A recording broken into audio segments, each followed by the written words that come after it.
IdentityTheory.com, Robert Birnbaum, interview with Eduardo Galeano, July 18th, 2006. Of the people with whom I am acquainted that appreciate the literary world, I am frequently reminded how lucky I am to have regular and serious, and I might add also intense, intercourse with the wonderful and wholly original creatures who inhabit that small but mighty universe. I have never been more fortunate in my bountiful career, such as it is, to have, for the second time, spent some all too brief moments, this time on the shores of Lake Michigan at North Avenue Beach in Chicago, with Uruguayan writer and soccer fan Eduardo Galeano. Eduardo Hughes Galeano was born in Montevideo to a middle class Catholic family. He started his career as a journalist in the early 1960s as editor of Marcha, an influential weekly journal, when in 1973 a military coup took power in Uruguay. Galeano was imprisoned and later was forced to flee. He settled in Argentina, where he founded the cultural magazine Crisis.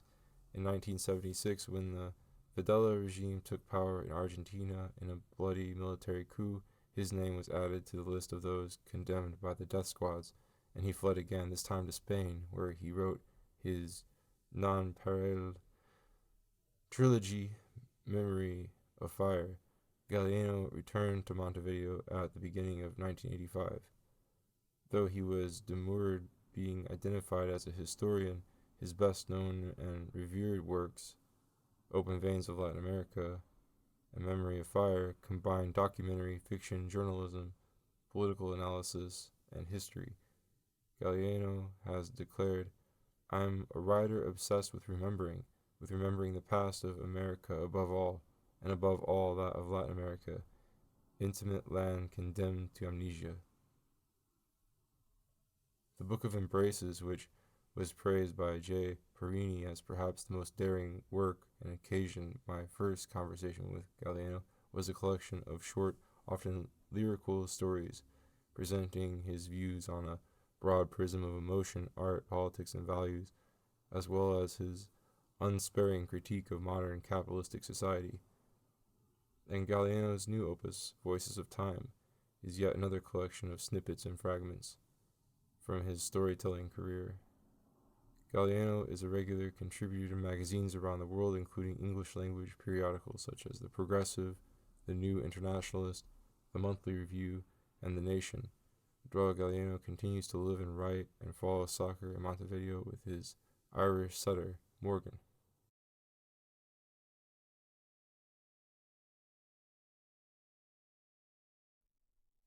This is a 2006 conversation between Robert Birnbaum and Eduardo Galeano, and article on IdentityTheory.com.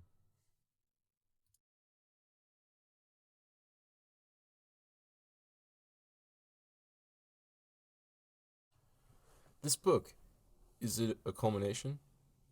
Culmination? I don't know. The end of an era? I don't believe. The best of my days is the day of tomorrow.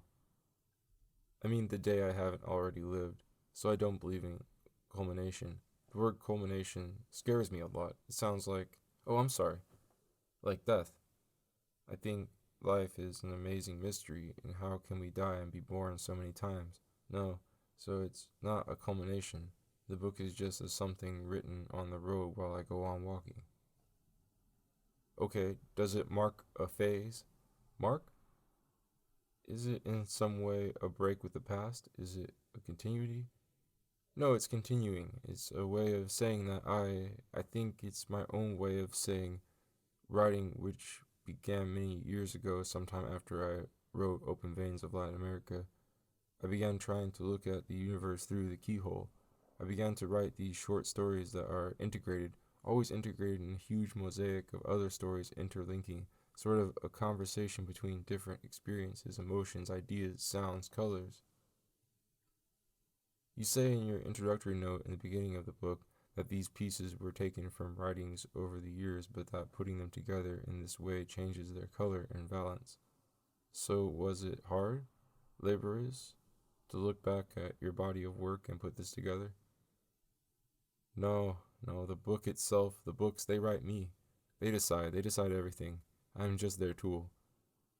And this book came from a lot of short stories I wrote, perhaps more than 600. And at the end, 333 decided to become a single one. And you know, writing is like the job of a weaver, textile work, and you have strings and threads of many different colors coming from different places, colors and voices, and they want to become a single chorus or a single carpet or something like this. Tapestry? Tapestry, a single tapestry. Then there are some of them that have no place there, and it's terrible to renounce, and I love all of them, all of the stories. I was going to ask if you would read a favorite, but then that's a hard choice. Would you read the first and the last, which I would guess you chose with great deliberation?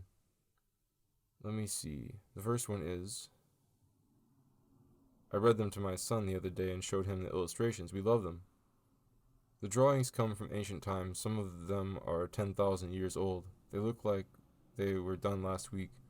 Art that was created by Indians in Camarasa in Peru a long time ago. The true art has no age.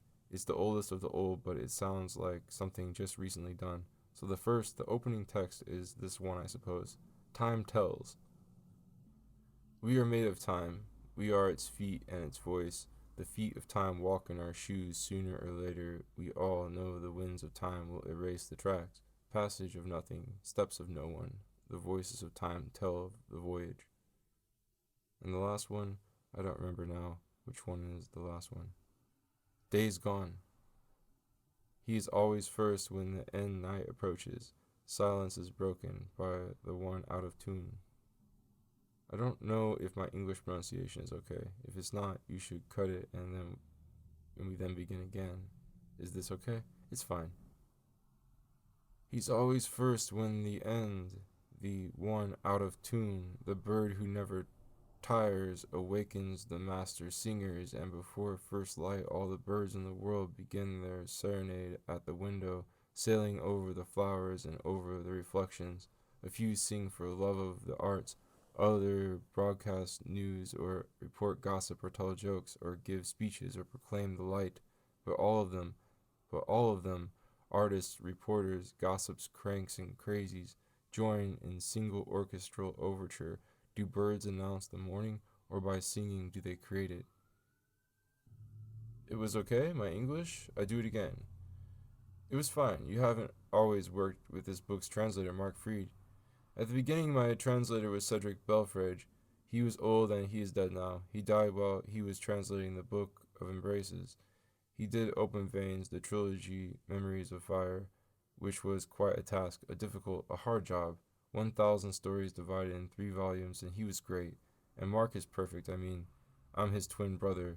I think he is my other voice, and I am his, and I have exactly the same feeling of certitude I had with Cedric. You know, Cedric was a noble Englishman, the black sheep of his family. I won't ask why. Expelled by Joseph McCarthy during that period, he was obliged to live in Mexico and Cuernavaca. That's not a bad place to live. He was one of the founders of Hollywood at the beginning of Hollywood. Cedric was there, and he identified with me so much, and I felt so identified with him that I received at that time when he was translating Memories of Fire. Sometimes I received angry letters from him, angry letters sent by the mail. At that time, we had no faxes, no emails, or these sort of recent inventions. Better. So it was the postman riding his donkey bringing letters, and some of his letters were terrible. I mean, he got angry each time he found something that he would not say. If there was something in the book, anything, could be an idea or an adjective or an opinion or a description of something or an evaluation of anything, person, or experience that he would not share, that he was unable to think or feel or believe that was his own, then he got very angry, like he had been betrayed by me. And then the letters would say, "How could you say that?" That's very tricky. You want the person that you are working with who is translating to be your mirror, but the text is not their creation. No, it's a perfect synthesis of life. Life is this. We are always looking at others as possible mirrors and we feel betrayed when it doesn't work. But that's it. He was much, much older than I was, but we were like brothers. Much more than brothers, twin brothers. And then he was very angry each time he realized that I was not him. Slowly, slowly, translators are getting their due, at least getting more recognition for the immensity of the task. Yes, this is improving, it's true, but they are still very badly paid everywhere, not only here, and therefore they don't have time enough to do it in the best way because it's very difficult. It's the translation of another music. Each language contains its own music, and therefore, when you are translating, you are coming from one music and inventing another one. Which music would be the best in order to get these ideas, emotions, feelings, memories, possibly to be shared by other people from other cultures, from other languages? I don't believe really in God nowadays. Did you ever? In my childhood, yes, I was very Catholic. Then, in my childhood, I was a fervent reader of the Bible. Then there were some stories that I didn't like too much, but I didn't know why. And as time had gone by, years had passed, I am now able to understand why, for instance, the Tower of Babel story was a story I didn't like at all. This God acting like a universal chief of police, punishing and hating and being. How could he find that giving us the diversity of languages was a punishment? The diversity of languages is one of the best treasures of the human condition, of the fact of being human in this earth, because diverse is the best thing. I mean, the best of the world is the fact that the world contains so many worlds inside, and so many languages. We have different languages because we have different musics, and we are walking musics, as we are walking time.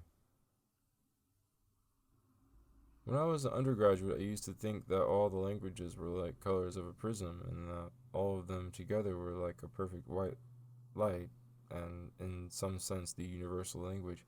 You had the sum total of all describable reality, or another, in the way all the language groups combined equal all human experience. All that was capable of being talked about. But barring that, we would always be looking at life piecemeal.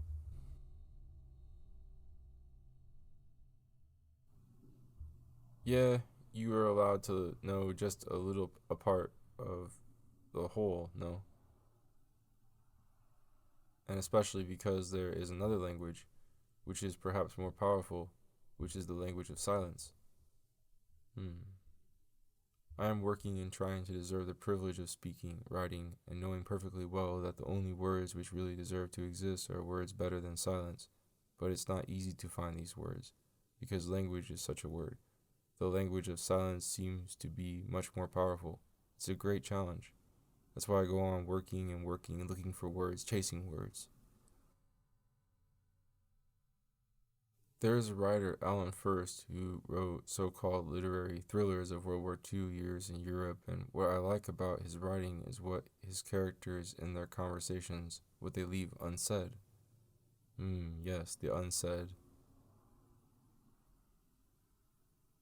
About translation, it appears to me it is really another work, as a movie is not of the book. No, it's a recreation. A recreation. I wouldn't say entirely new, but new in the sense that if it's too tied to the original version of a book or story or an essay or article, anything, it would be, in the name of loyalty, it would be betraying its own purpose because it should be free to fly with its own wings. Otherwise, it is too orthopedic, too artificial.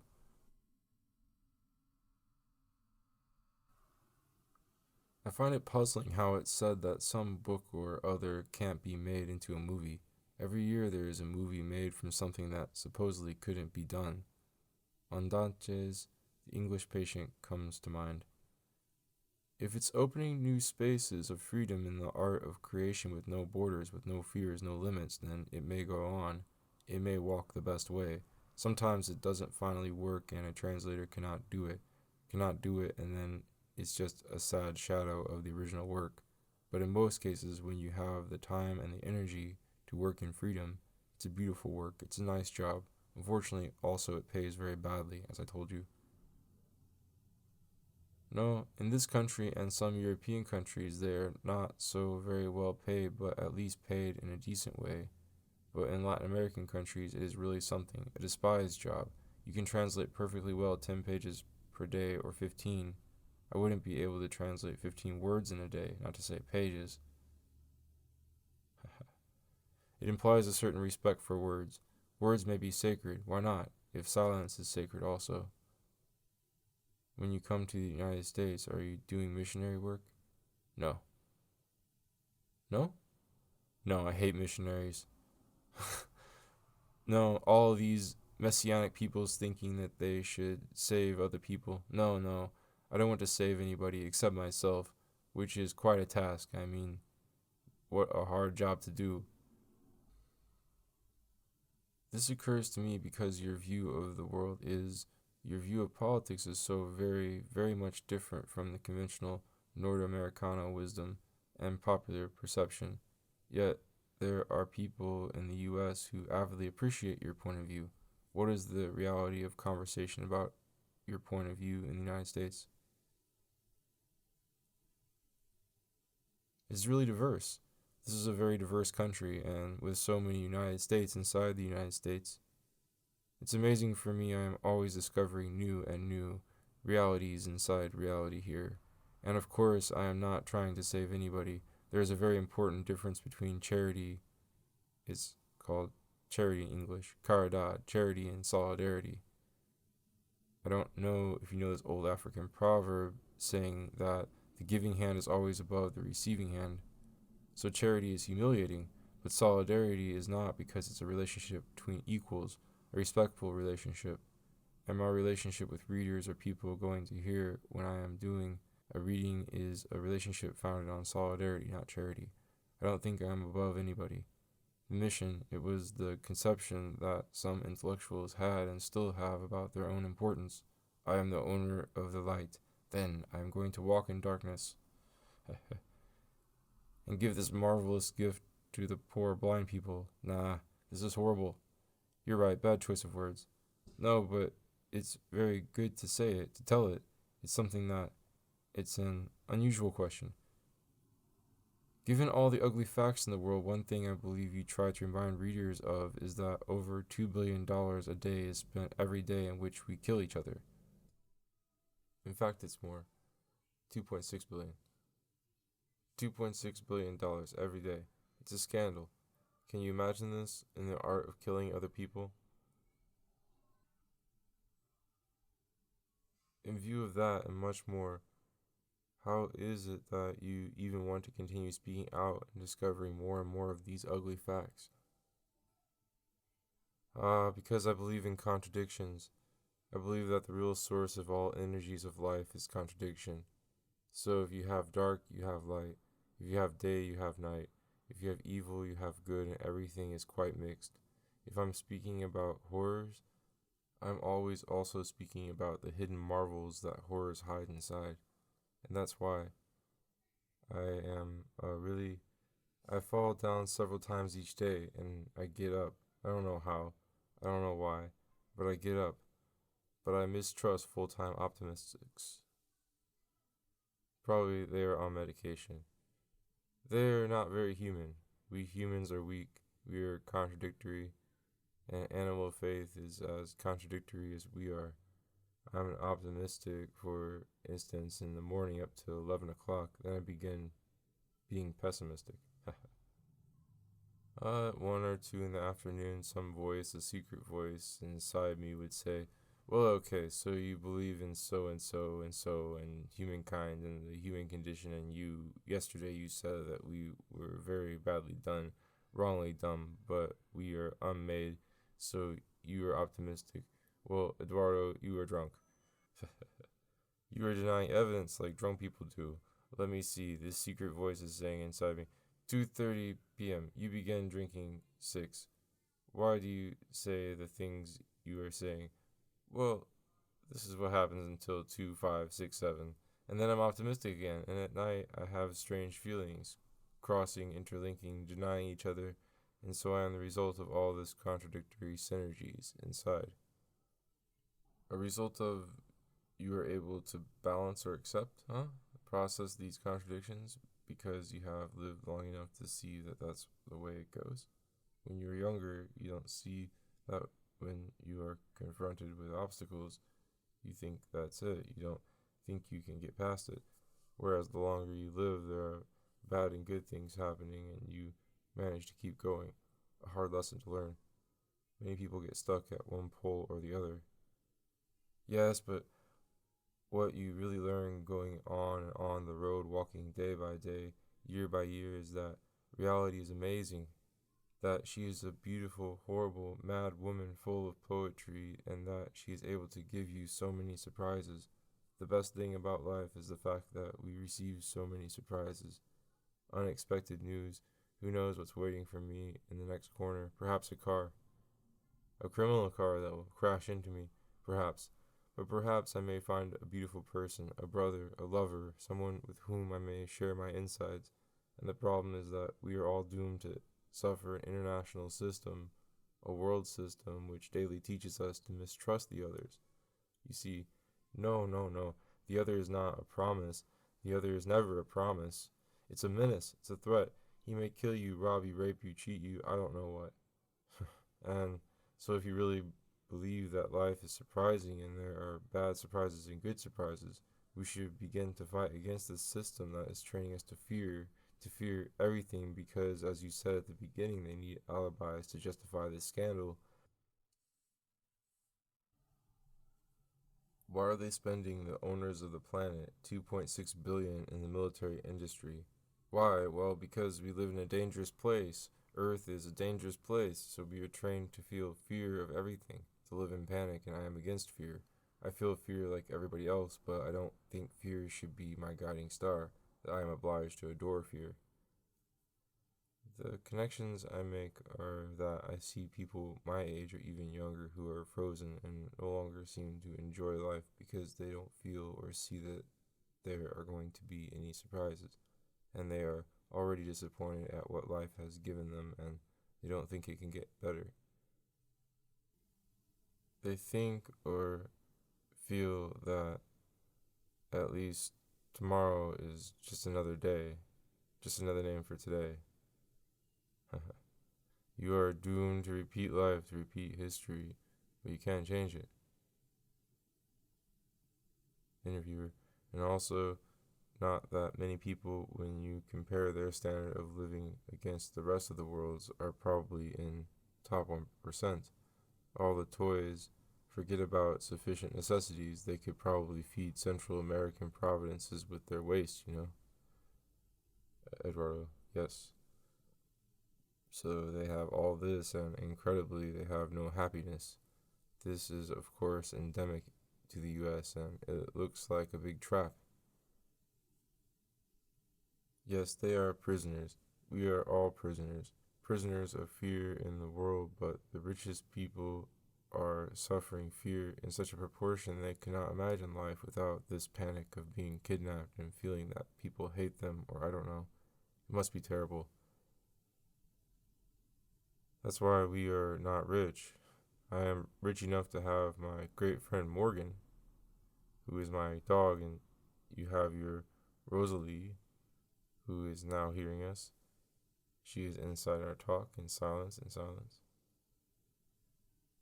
So things are changing in Latin America, in Brazil, in Ecuador, Venezuela, Bolivia, even Chile. You have been quoted as saying that were there not a war in Iraq, those governments might be in danger. But given there is a war in Iraq, there are. You didn't say that? No, I didn't say so, no. Because there are different ways of playing this dirty game of war. Sometimes experts, technocrats, bankers are more dangerous than armed soldiers. And we have terrible difficulties in Latin America to build a real democracy. And I think this because, leaving aside the fact that the world is organized like an immense war machine, but there are also super governments governing the governments. And it's also part of this terrible landscape, a world that has become a madhouse and a slaughterhouse and is in the hands of a handful of a few people, a few countries. The International Monetary Fund is a super government, for instance, and it's managed by 5 countries, especially by one that has the right to veto, which is the one that we are now in talking. We are in the country of Chicago right now.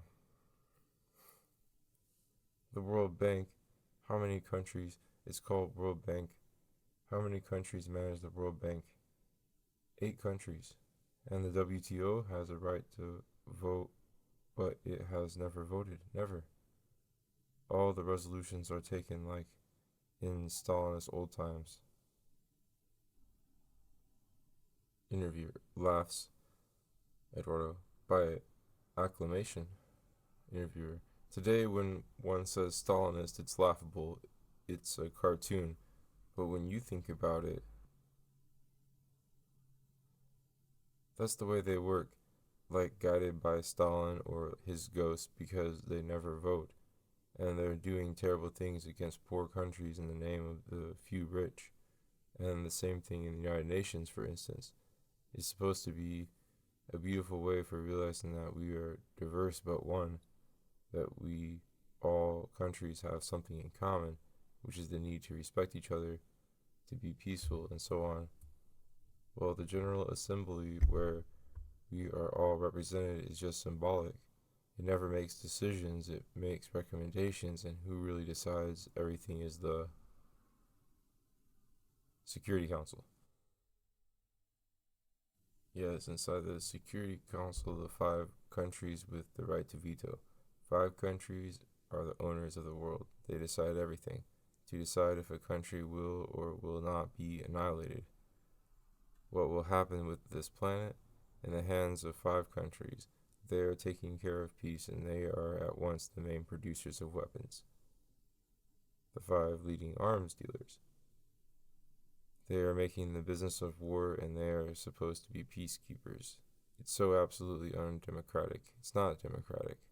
When I come here, for instance, to the United States, this is my 5th day here.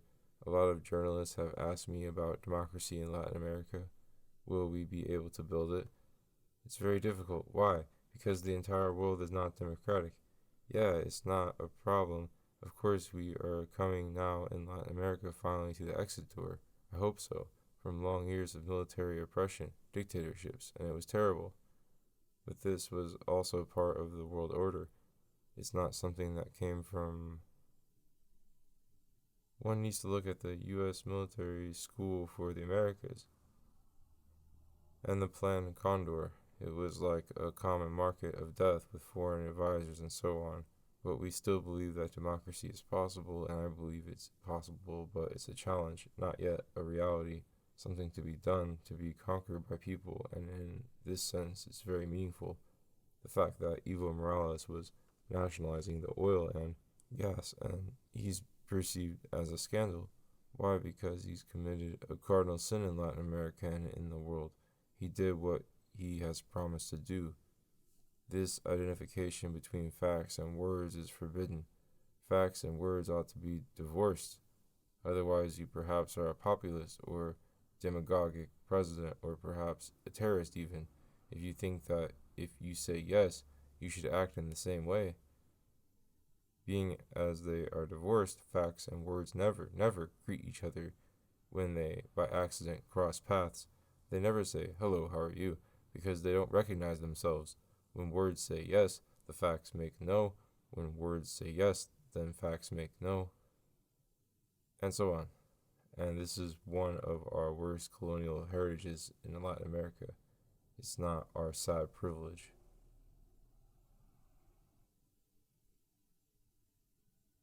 In Latin America, is Chavez considered a demon? Has he been demonized in the South as he has been here? For some people, yes.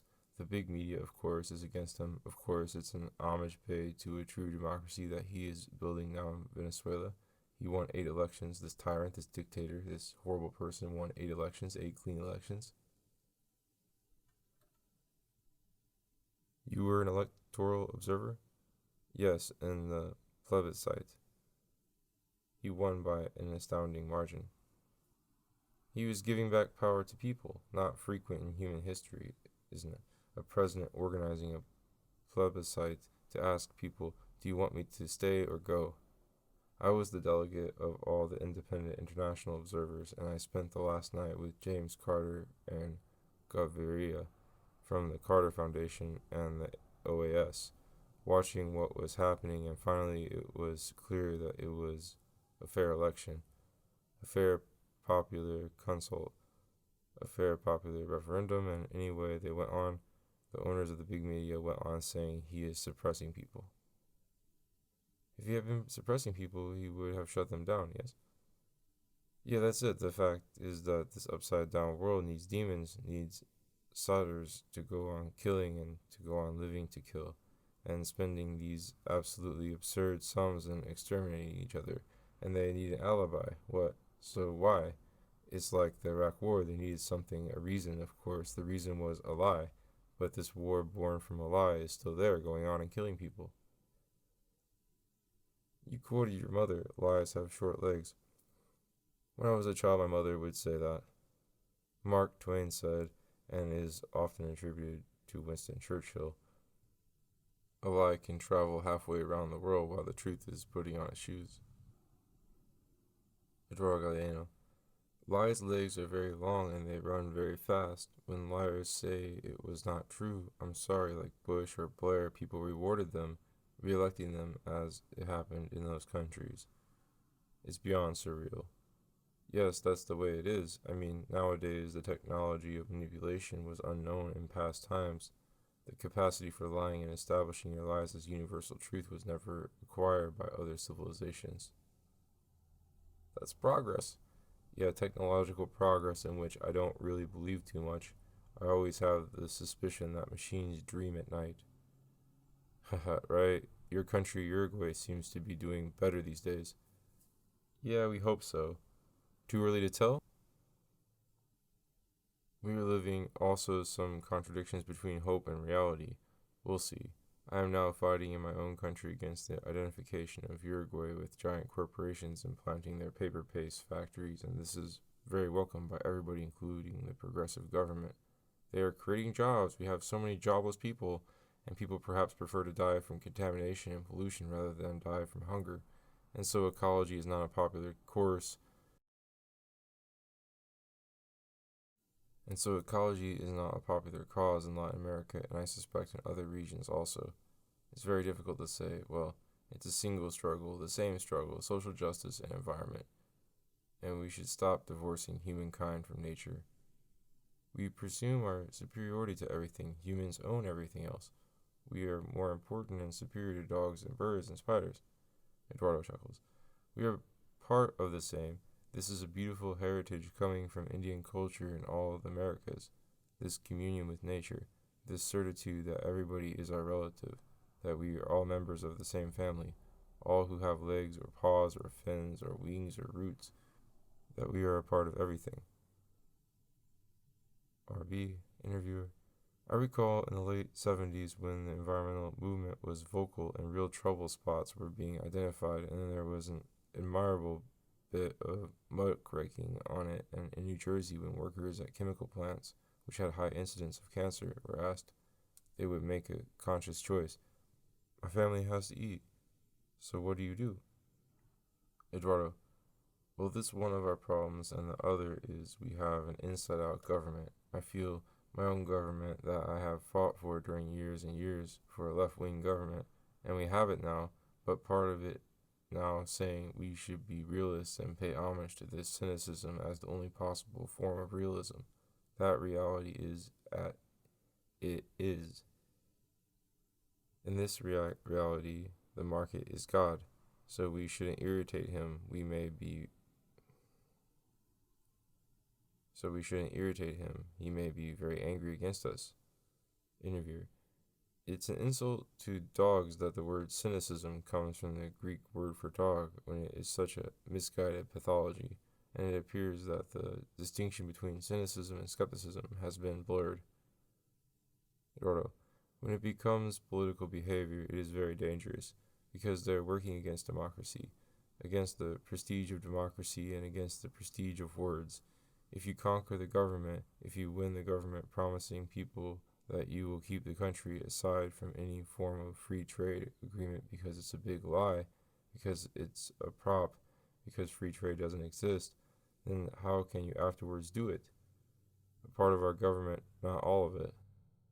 Some people that would welcome a free trade agreement with the U.S., and so on. The same with Lula in Brazil, the whole campaign of Lula speaking against transgenicos, genetically modified seeds. Then, when he was in the government, he approved them. I mean, he spoke against it, and later he said, well, okay, it's a reality. I cannot do anything against it. Interviewer: Bill Clinton is the poster child of talking progressive and acting centrist and right. Eduardo: the problem is the prestige of democracy and the prestige of words, especially Robert. This is very important for me. In the eyes, seen through the eyes of the new generation, of the young people, in these recent Chilean elections, which had a very good result. I think it's good that a woman becomes president in countries in which women are half of the population. It's funny, some people are speaking about women as an exploited minority. Minority of what? They are 50%. Well, so I really think the elections had a good result, but there is a detail about it, and it's that 2.2 million people didn't vote, and they are all young people who don't register to vote. 75% of young people in Chile, 3 or 4 of them, didn't vote. And this should sound an alarm for all of us. Be careful what we are doing. Perhaps they don't believe in us. It's not just that they are lazy, so it's too complicated to go and register, and I prefer to stay at home. No, perhaps it's something much deeper than this, than laziness. Much deeper, and so we should be careful. Careful in the use of words. Indians believe that words are sacred. They were not wrong, and they go on believing in it, and it's true. Words are sacred. That's all. I don't want to go on speaking.